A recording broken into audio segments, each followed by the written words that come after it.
30 જાન્યુઆરી 1948ના રોજ નથુરામ ગોડસેએ પ્રાર્થના સભામાં જઈ રહેલા ગાંધીજીની ગોળી મારી હત્યા કરી. નવા સવા આઝાદ થયેલા દેશના માથે ભાગલાનો કારમો આઘાત હતો અને દેશમાં સમાંતરે કોમી રમખાણો ફાટી નીકળ્યા હતા. ફરી એકતા સ્થપાય એ માટે ગાંધીજીના ઉપવાસ અને પ્રયત્નોથી કેટલાક કટ્ટરવાદી હિન્દુઓમાં ભારે આક્રોશ હતો. એ કારણે ગાંધીજી પર જીવનનું જોખમ સતત મંડરાતું હતું. મૃત્યુના થોડા કલાકો પહેલાં ગાંધીજીએ એક વિદેશી મહિલા પત્રકારને ઇન્ટરવ્યૂ આપ્યો હતો, જેમાં ગાંધીજીએ એવું કંઈક કહ્યું જેના કારણે આજે પણ ગાંધીજીની મૃત્યુતિથિએ આ ઇન્ટરવ્યૂને અચૂક યાદ કરવામાં આવે છે. ગાંધી નિર્વાણ દિને વાત કરીએ મહાત્મા ગાંધીએ આપેલા જીવનના તેમના એ અંતિમ ઇન્ટરવ્યૂ અંગે. નમસ્કાર, હું છું કિરણ કાપુરે અને તમે જોઈ રહ્યા છો નવજીવન ન્યૂઝ. દેશના ભાગલા થવાથી આઝાદી બાદ દેશમાં ચારે તરફ કોમી રમખાણો ફાટી નીકળ્યા હતા. દેશ જ્યારે સ્વતંત્રતા દિનની ઉજવણીમાં વ્યસ્ત હતો ત્યારે ગાંધીજી કોમી હિંસાની આગ ઠારવા માટે નોઆખલીમાં શાંતિ સ્થાપવા મથી રહ્યા હતા.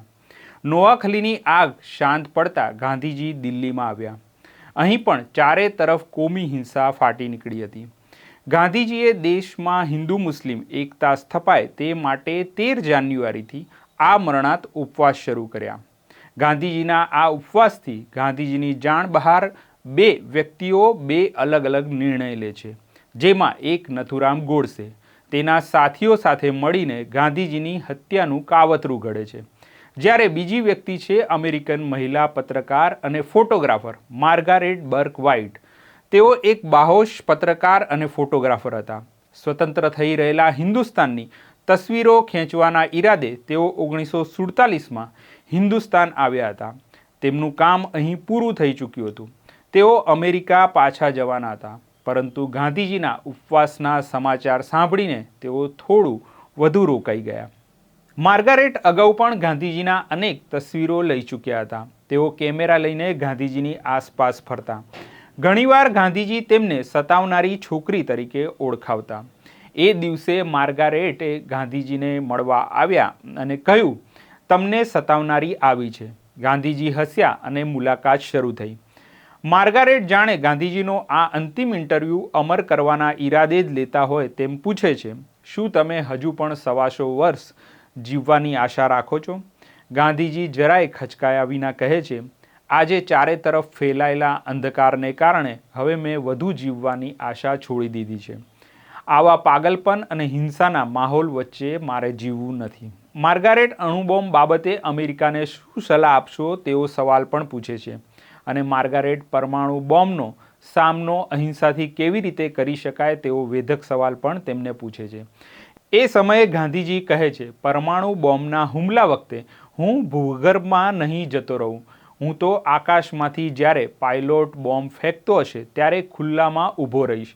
હું પ્રાર્થના કરતાં કરતાં મૃત્યુને ભેટીશ. આ ઉપરાંત માર્ગારેટ ગાંધીજીને બીજા સવાલો પણ પૂછે છે. ઇન્ટરવ્યૂ બાદ માર્ગારેટે ગાંધીજીના ફોટોગ્રાફ પર તેમના ઓટોગ્રાફ લીધા. માર્ગારેટે લખેલા હાફ વે ટુ ફ્રીડમ નામના પુસ્તકમાં આ મુલાકાતનું વિગતવાર વર્ણન છે. પ્યારેલાલ લિખિત લાસ્ટ ફેઝમાં પણ આ મુલાકાતનો ઉલ્લેખ છે, જે મુજબ મુલાકાત લીધાના થોડા કલાકો બાદ જ ગાંધીજીની ગોળી મારીને હત્યા કરવામાં આવી હતી. મૃત્યુનો અંદેશો આવી ગયો હોય તેમ ગાંધીજી આ દિવસે ફરી એકવાર પોતાના મૃત્યુનો ઉલ્લેખ કરે છે. ગાંધીજી ઉધરસ શમાવવા માટે રાત્રે લવિંગનો ભૂક્કો લેતા. 30 જાન્યુઆરીની સવારે મનુબહેન લવિંગનો ભૂક્કો વાટવા બેઠા ત્યારે ગાંધીજી તેમને અટકાવતા કહે છે, રાત પડતા પહેલાં શું થશે અને હું જીવતો હોઈશ કે કેમ તેની કોને ખબર છે. રાત સુધી જો હું જીવતો હોઈશ ત્યારે તું લવિંગનો ભૂક્કો બનાવજે. આ વાતચીત પછી ગાંધીજીએ કોંગ્રેસના નવા બંધારણનો મુસદ્દો લખીને આપ્યો હતો, જે ગાંધીજીનું કોંગ્રેસ માટેનું છેલ્લું વસિયતનામું હતું. સાંજે 4 વાગે સરદાર પટેલ અને મણિબહેન ગાંધીજીને મળવા આવ્યા. ગાંધીજી સાંજે 5 વાગે નિયમિત પ્રાર્થના માટે જતા, પરંતુ એ દિવસે સરદાર પટેલ સાથેની વાતચીતમાં સમયનો ખ્યાલ ન રહ્યો. આખરે સરદારની દીકરી મણિબહેને તેમની વાતચીત અટકાવી. સમયના પાબંદ ગાંધીજી પહેલી વખત પ્રાર્થના સભામાં મોડા પહોંચ્યા. હજુ તો તેઓ ચાલીને પોતાના આસન સુધી પહોંચ્યા હતા કે ભીડને ચીરતો નથુરામ ગાંધીજીની બરાબર સામે આવી ચડ્યો. પગે લાગતો હોય તેમ તેણે હાથ જોડ્યા અને છુપાયેલી બંદૂક કાઢી ગાંધીજીની છાતીમાં 3 ગોળીઓ મારી.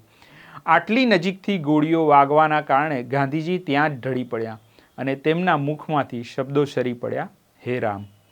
આ પ્રકારની સ્ટોરીઝ માટે નવજીવન ન્યૂઝ જોતા રહો. નવજીવન ન્યૂઝને સબસ્ક્રાઈબ કરો. નમસ્કાર. વૈષ્ણવજન તો તેને કહીએ જે